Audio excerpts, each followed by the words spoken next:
in section 144. Le ayu pat YouTube bebengan YouTube driver. Upata lenang keli kini kebetulan MPP lenang rusta. Tabakum kita. Dan lele minum ala kapor keledai nomor kata-kata. Yang ini menang ya ke spa jonggari ide beliau bentalang. Ya ke spa jonggari ide beliau bentalang. Kamera bangun tang kita kebetulan hakapo.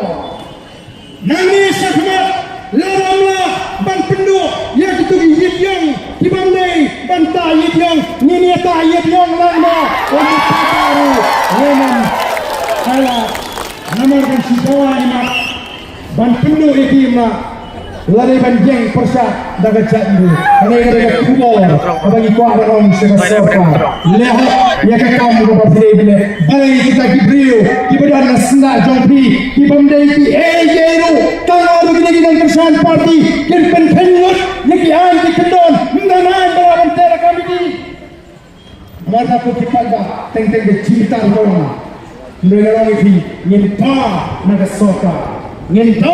soka habak an gedon penfekam ya kaan nana lem kunta hiru pemupatba nyehapan peni yang nak jom ke bawah peju ya ini chairman jom ke GTF ya FIR open case in section 144 le ayu pat YouTube bebengan YouTube driver.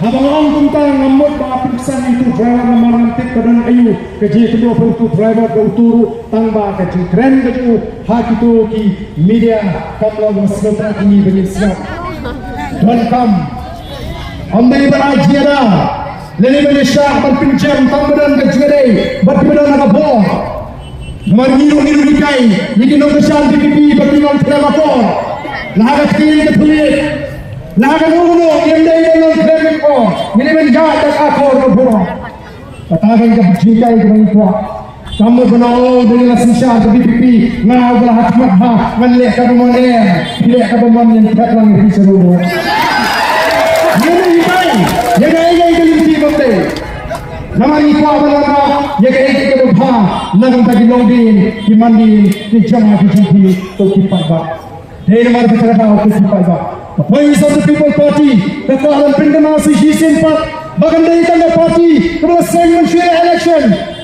Mereka ini parti ini seng, kemudian ada jimat dan jipakar juga pada, kemudian seng, kemudian yang berpilih tuli, jadi kemudian jatuh. Tak banginan persang ban pilih. Oh, kini persang ban karya yang jatuh.